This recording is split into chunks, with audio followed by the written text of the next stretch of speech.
네, 잘 지내고 계시지요?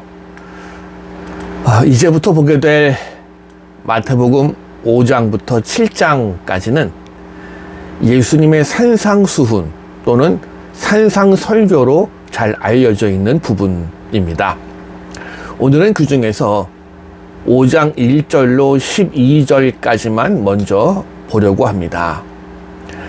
왜 하필이면 12절까지만 보느냐 반문하실 수도 있겠습니다만은 오늘 본문은 예수님의 이 산상수훈 전체 중에서도 12절까지가 이른바 팔복 선언으로 불리워지는 부분이기 때문에 그렇습니다.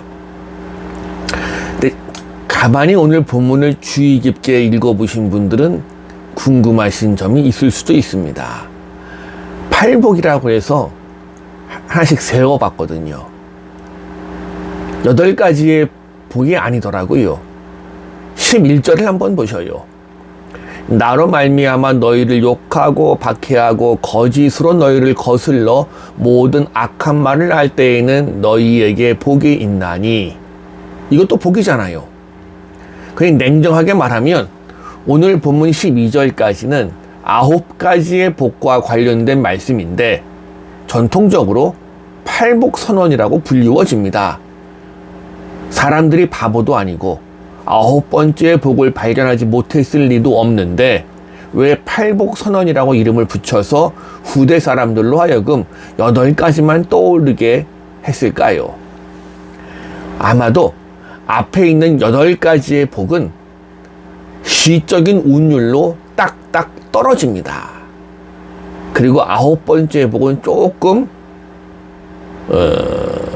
운율에서 벗어나 있어요. 그리고 오늘 본문을 그냥 교훈적인 맥락으로 인본주의적으로 읽는다면 전혀 엉뚱한 해석을 하게 될 것입니다. 왜냐하면 이 복, 이른바 행복선언은 이미 예수님의 복음을 받아들인 제자들에게 주어진 선언입니다. 즉 믿음 안에서만 가능한 겁니다. 그리고 이미 하나님의 은혜의 다스림이 시작되었다는 종말론적인 맥락에서 읽어야 할 것입니다. 자, 그럼 본문을 조금 자세히 들여다 봅니다. 먼저 본문 1절은 산에 올라가 앉으시니 라고 기록합니다. 구약 성경적인 배경에서 산 하면 뭐가 떠오르지요? 시내산, 호렙산 등등을 떠올리게 됩니다. 그래서 마태복음에서도 예수님이 산으로 올라가셨다라는 이야기는 그 가르침에 걸맞는 무대가 갖추어졌구나 생각하시면 되겠습니다. 팔복선언 또는 11절의 9번째 복선언을 모두 포함하는 행복선언의 첫 번째가 3절에 기록됩니다. 심령이 가난한 자는 복이 있나니 천국이 그들의 것임이요. 여기서 심령이 가난하다라는 말은 몇 가지 의미를 가지고 있습니다. 먼저 마음이 약하다라는 뜻도 있고요. 신앙적으로 겸비하다라는 뜻도 포함됩니다. 물론 여기에서의 의미는 후자, 신앙적으로 겸비하다라고 보는 게 옳겠지요. 따라서 일반인들이 생각하는 욕심 없는 마음하고 심령이 가난한 자는 전혀 뉘앙스가 달라집니다. 신앙적으로 볼 때 하나님 앞에 내가 내놓을 아무런 의의가 없어서 하나님의 은혜에 전적으로 의지할 수밖에 없는 그 모습을 심령이 가난한 자라고 표현하는 겁니다. 그래서 성경을 좀 아시는 분들은 반문이 가능합니다. 왜냐하면 오늘 본문과 같은 내용을 기록하고 있는 누가복음을 보시면 여기는 심령이 가난한 자가 아니라 그냥 가난한 자라고만 되어져 있습니다. 더군다나 원어를 보면 누가복음은 특별히 경제적으로 가난한 자를 지칭합니다. 왜 이럴까요? 마태복음은 말 그대로 심령이 가난한 자인데 누가복음은 경제적으로 가난한 자를 이야기합니다. 서로 이 대립관계에 있는 걸까요? 그렇지 않습니다. 생각해 보아야 될 것이 있는 게 이 당시 경제적, 종교적 상황을 보면 경제적으로 가난한 사람일수록 신앙적인 죄책감 속에 살아가던 시대입니다. 가난은 그들로 하여금 율법을 지키지 못하게 했거든요. 이들은 그래서 의로운 행위를 가지고 하나님 앞에 나아갈 수가 없었고, 자, 이 당시에 의로운 행동은 율법을 지키는 행동인데, 율법이 말하는 모든 재물들, 예물들을 바칠 방법이 없었거든요. 그래서 그저 멀리 서서 혹시나 주어질 수도 있는 하나님의 은혜에 기댈 수밖에 없는 거지들이었습니다. 이런 의미에서 본다면 스스로 의롭다 생각하던 일부의 바리새인과 서기관들은 심령적으로 부유한 자들일 수밖에는 없었겠지요. 그러니 심령이 가난한 자는 복이 있다 기록하는데요, 원어의 순서를 보면 복이 있나니가 먼저 나옵니다. 이건 시적인 운율을 위한 것이기도 하지만 복을 강조하기 위한 것이기도 합니다. 이런 식의 순서는 9번째 복을 빼고 앞에 8가지 복은 다 동일한 방법, 운율을 사용합니다. 그래서 제대로 해석하려면 복이 있나니 심령이 가난한 자는, 복이 있나니 애통하는 자는 위로를 받을 것이다. 복이 있나니, 이렇게 순서가 나열됩니다.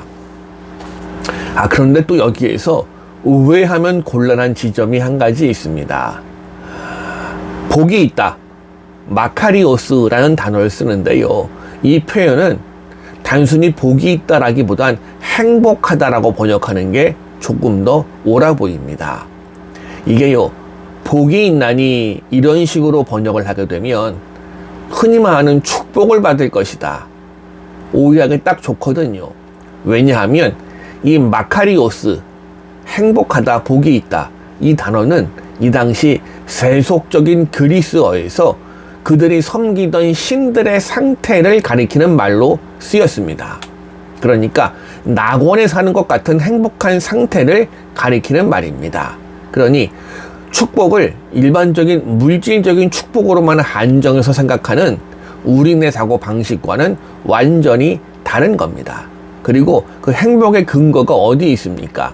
3절 보니까 천국이 그들의 것임이요 라고 하지요. 자, 몇 번 말씀드린 것 같은데, 천국, 하나님의 나라는 하나님의 다스리심이 있는 나라, 그분의 다스리심 그 자체입니다. 그니 3절을 정리해보면 자기의 의로움을 내세우지 않고 겸손하게 하나님께만 의지하는 사람은 하나님이 직접 은혜롭게 다스린다라는 의미가 되어집니다. 그래요, 하나님의 은혜로운 다스림 아래 있는 것만큼 행복이 또 어디 있겠습니까? 이게 산상수훈이 말하는 모든 복이 있나니, 마카리오스, 모든 행복 선언의 뿌리가 여기에 있습니다. 자, 4절을 보니까 애통하는 자는 복이 있나니 그들이 위로를 받을 것이며, 원어대로 해석하면 행복하다, 애통하는 자는 그들이 위로를 받기 때문이다. 복이 있나니 애통하는 자는 그들이 위로를 받을 것이기 때문이다. 이렇게 해석이 되어야겠지요. 여기 애통하다, 애통하는 자, 애통하다, 펜테오라는 단어를 쓰는데, 이 펜테오, 애통하다라는 단어의 배후에는 이사야서 61장 1절과 2절이 있습니다. 이사야 선지자가 말하는 모든 슬픈 자, 온 나라가 잿더미가 된 상황을 보면서 나라의 운명 때문에, 이스라엘의 죄 때문에, 자기 자신의 죄 때문에 슬퍼하는 사람들을 가리킵니다. 즉 이스라엘 선지자는 이렇게 슬퍼하는 사람들에게 하나님이 기쁨을 줄 것이다 약속한 바가 있었습니다.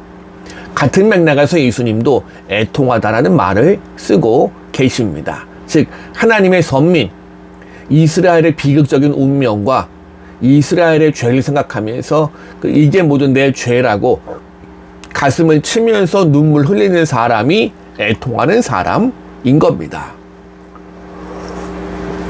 그리고 이들이 위로를 받을 것이다 이야기하는데, 여기 신적 수동형이 사용되는데 이걸 능동형으로 바꾸어 보면 하나님이 저희를 위로해 주실 것이며 라는 뜻이 됩니다.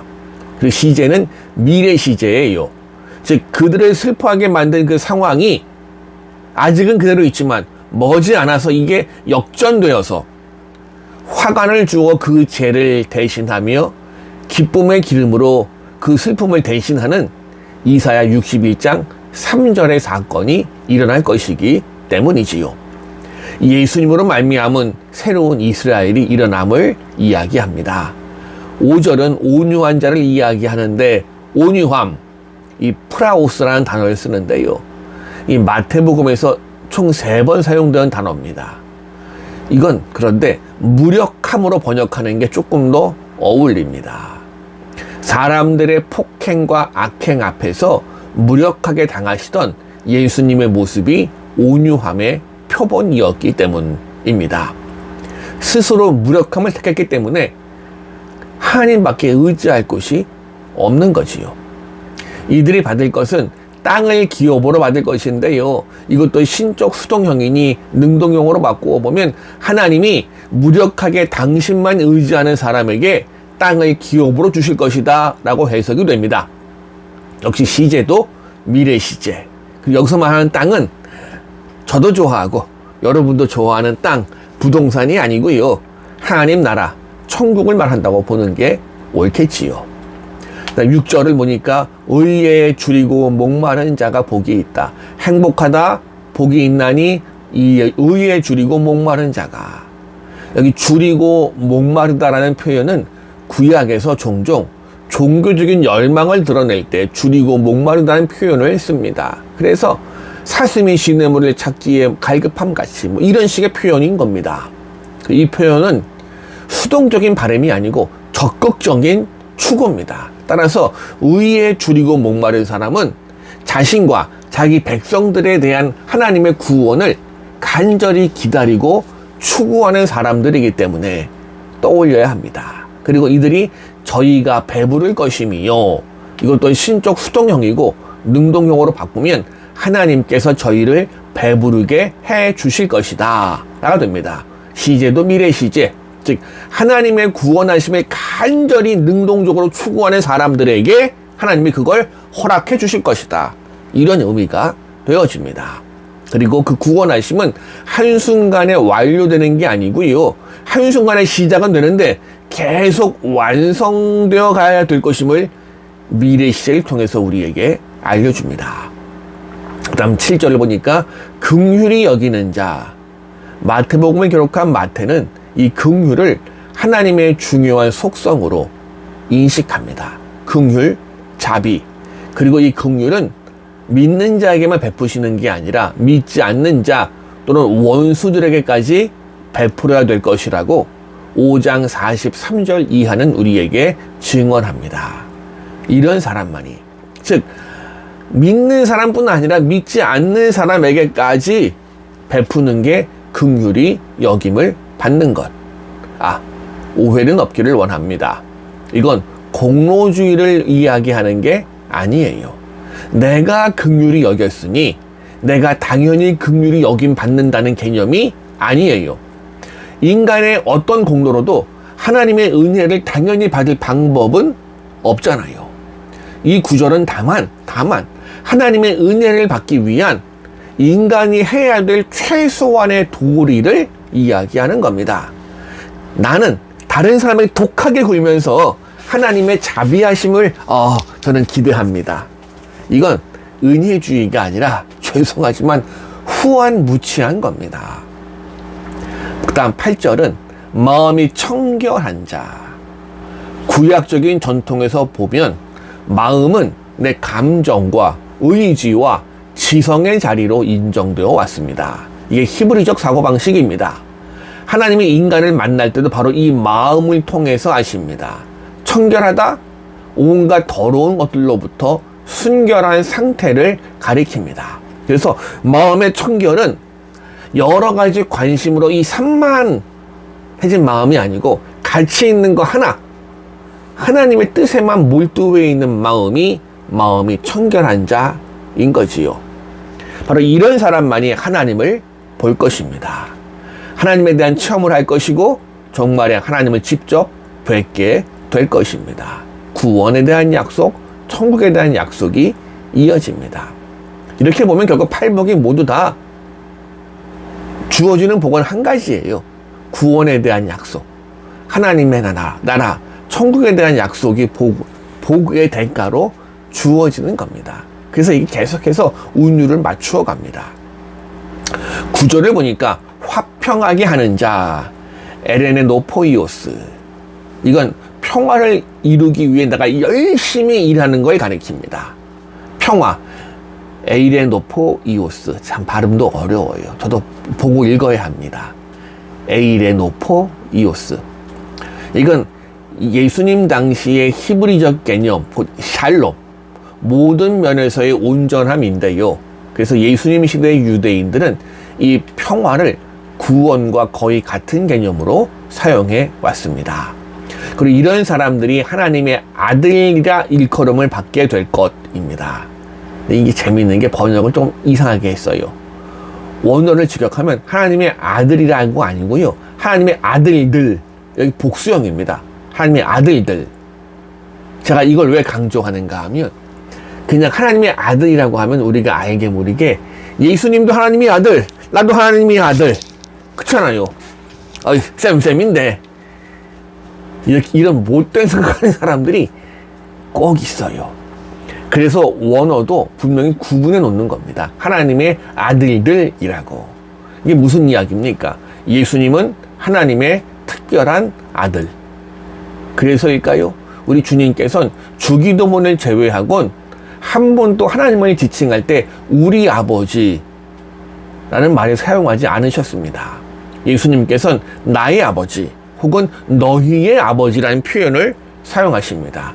이 말은 예수님과 제자들, 예수님과 그분을 믿고 따르는 우리들이 아들됨에 있어서 동등하지는 않음을 계속 밝혀주고 계시는 겁니다. 그러니 하나님의 아들들이 될 것이라는 이야기는 하나님의 인정을 받고 그분과의 교제에 들어간다는 뜻으로 해석하시는 게 조금 더 합리적이겠지요. 그 다음 10절을 보니까 의를 위하여 박해를 받은 자. 여기에서 의도 정의의 의미가 아니고요. 하나님의 구원이란 의미가 더 강렬합니다. 즉 하나님의 구원의 섭리를 위해서 일하다가 박해받은 사람들인 겁니다. 나만의 정의가 아니고요. 세상이 말하는 정의가 아니고 하나님의 구원의 섭리를 위해 일하다가 박해당하는 사람을 가리킵니다. 이런 이들이 천국이 그들의 것이다 라고 3절의 선언과 동일한 선언을 합니다. 이래서 3절부터 10절까지가 완전한 하나의 시편처럼 구성되어집니다. 이른바 수미 쌍관으로 말입니다. 그리고 11절과 12절은요, 이 시편에 대한 결론으로 산문체로 이루어져 있습니다. 바로 이런 판단에서 9가지 복, 9복이 아니라 8복이란 이름이 붙어지게 된 것입니다. 자, 그래도 11절도 잠깐 봅니다. 나로 말미암아 너희를 욕하고. 근데 가만히 보면 차이가 있어요. 앞에 8복과 인칭이 변합니다. 앞에 8복 10절까지는 일반적인 사람들을 가리킵니다. 일반적인 사람들. 근데 11절부터 갑자기 너희라고 해서 2인칭으로 바뀝니다. 이유는 이제 10절까지 선포된 8가지 복, 하나님의 행복 선언을 이제는 예수님의 설교를 듣고 있던 모든 회중들, 그리고 후대에 이 본문을 읽은 우리들에게도 적용하기 위함인 거지요. 동시에 예수님 때문에 당하는 박해가 복이 있다라고 말씀하심으로 말미암아 그분을 위해 일하는 것이 곧 의를 위해 일하는 것과 마찬가지임을 말씀하시지요. 생각해보면 이 구절 안에서 이미 당시 초대교회가 겪고 있던 박해의 상황이 반영되어 있구나 짐작하시게 될 것입니다. 자, 오늘은 이 팔복선언을 다 다루느라 조금 길었습니다. 나누기 곤란해서 한꺼번에 쭉 보았습니다. 네, 감사합니다. 다음 시간에 다시 뵙겠습니다.